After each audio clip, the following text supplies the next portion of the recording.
Typically for New Year's Eve, folks tend to have lighter fare instead of like a sit-down dinner. And that usually includes hors d'oeuvres, appetizers, light bites, stuff like that. There's also the charcuterie board, and that is what we're going to be working on today. So I'm going to show you how to build a really wonderful charcuterie board using the typical food items, such as the cured meats, the cheeses, the dips, the fruits, the nuts, so on and so forth. Okay? So let's get started. Okay, so the first step in building a wonderful charcuterie board is, of course, the board itself. And this board is from Royal Craftwood. It is just a beautiful, beautiful board that I ordered online. I ordered an XXXL, so it's a pretty big board because I wanted to make sure that there was enough room for all of the food spread. So as you can see, this one is rectangular, but they, of course, come in all different shapes and sizes. I've seen very common boards that are circular as well, but I chose this one just because I like a classic look. So let's start. The first thing that we need to do is we need to anchor our food items. And the way we're going to do that is starting with grapes. I'm going to lay them down first. And that way they create like an anchor for the rest of the food to go on. So we're going to place some grapes here. Actually, I'm going to place the grapes in the middle, the green ones, and I'm going to put these beautiful purple ones on the end. So now that we've anchored the board down with the grapes, what I'm going to do is I'm actually going to start with the crackers, which is, of course, one of the main ingredients in creating, one of the main food items, I should say, in creating a charcuterie board. So I have here a plate of wonderful crackers, Wellington crackers, in different shapes and sizes and different flavors. They have stoned wheat, cracked pepper, croissant, and just a whole lot of wonderful flavors. So let's just build this out like so. And the thing with building a charcuterie board is you can just do it to whatever your own taste is, however you like the layout. You'll have to probably play around with it for a little bit just to get the right position with the right food items. But it's really up to you and your creative side how you want to do it. I actually am going to make like an arc around the grapes just because that's what I like.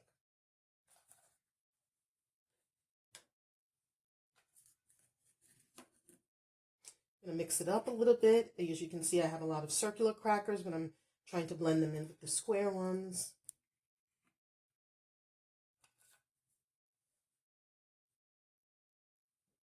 Do a little overlapping. Again, it's up to your taste and what you like.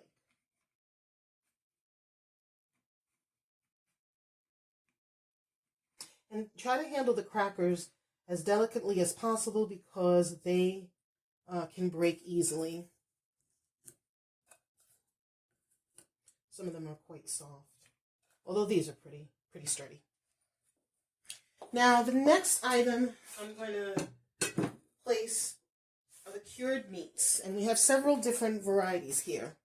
First, let me start with the salami. And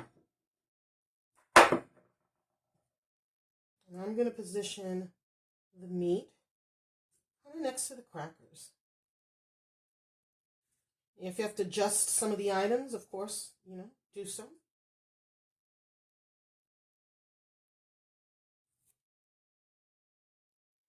And the way that I selected the meats was that I just kind of picked the meats I liked, the meats I think friends and family would like if I were serving. The basics, right? So you have your salami, prosciutto, capicolo, all types of stuff. There's plenty of cured meats to select. I have some wonderfully sliced thin prosciutto.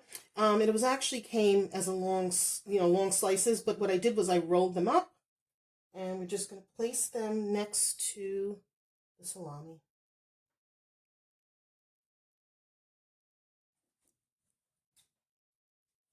And the last meat I'm going to put down is the capicolo.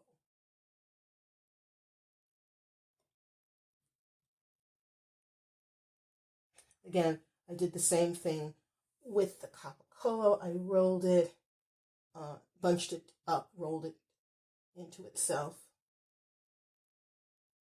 so that it would place well on the board.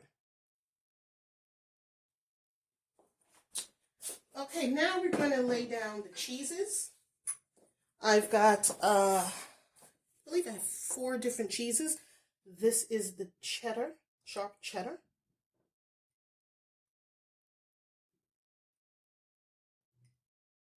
And with the cheeses, so there's many different types of cheeses, but they kind of fall into 2 basic categories, hard cheeses and soft cheeses. I tend to like hard cheeses more than a soft cheese, but I do have one soft cheese. I have the goat cheese, and I have a block of feta.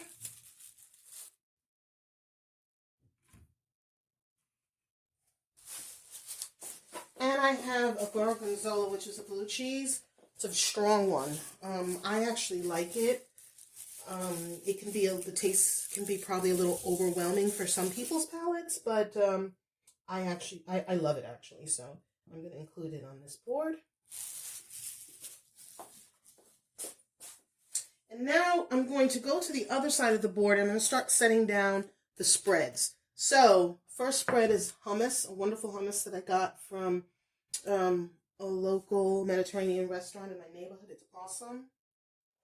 And I have a little Dijon mustard, as well as a raspberry jam. And the one thing I love about charcuterie boards is that you can kind of like mix and match all these different flavors that you may not typically think to pair together, like in a sit-down meal, but I don't know, something about putting it on a board and eating it together tastes wonderful.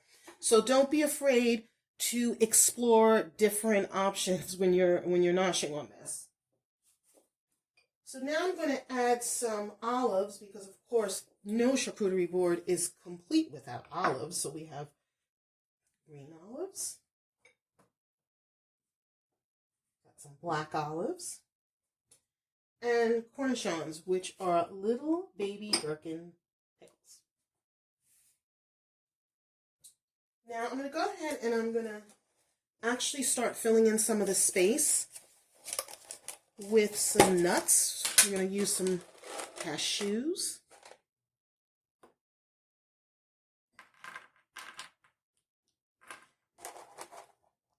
And I like to put them directly on the board because, again, the way I like to do my charcuterie boards is I like them to be filled almost to the point where you can't even see the board. You know, I like a lot of, like to be extra.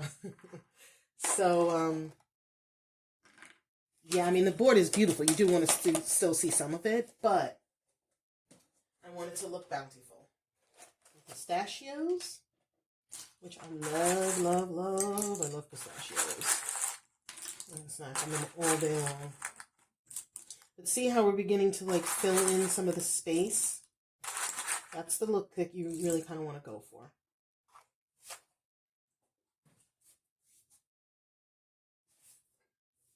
Oh, I also have capers. Let's not forget the capers. I love capers. Let's make a little bit more room for it here on the board. Like I said, see, this is exactly what I mean. You can shift the items on your board depending on what you want to put on there. I'm going to go in and I'm going to fill, again, some of the space with now some blueberries. I'm going to do with them like I did with the nuts, just put it directly on the board.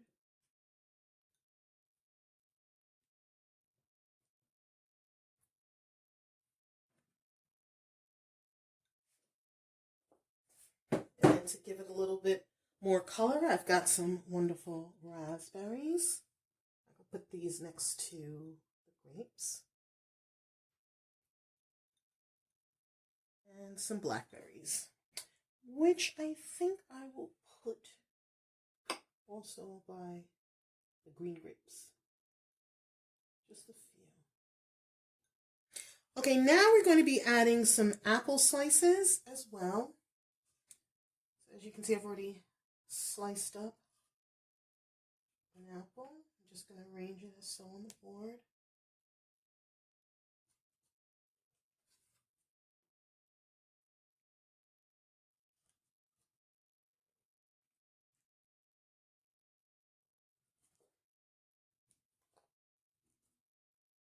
Just going to try to fan it out a little bit.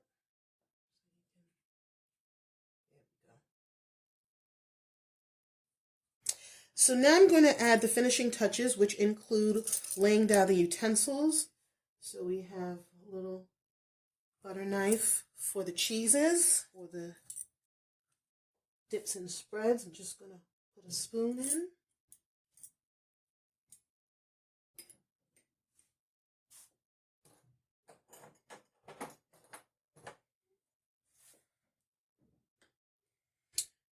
Lay down these little forks.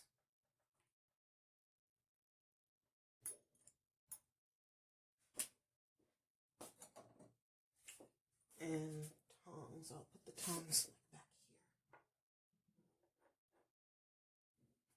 So, of course, no charcuterie board would be complete without a red wine. So here's a Merlot that I've included, as well as some wine glasses. Yeah, this is just a great idea for your New Year's Eve guests. Like I said, you don't want to cook. No one typically does a full meal on that holiday. They can certainly eat this and enjoy themselves. What I'm going to do is I'm going to put on my website how I built it, as well as the food items that I included, just in the event you guys want to recreate it exactly the way that I did, or you just want an idea of how to do it. I'll certainly put that on the website. So with that said, have a very safe and happy New Year's Eve. Please be safe out there. And have a wonderful New Year's Day. And most of all, I hope everyone has an amazing new year for 2023. I wish you nothing but health, happiness, joy, love, whatever your heart desires. I hope it happens for all of us in 2023. So if you want more ideas and inspiration, of course, join us online at www.jessica-tate.com. Happy New Year.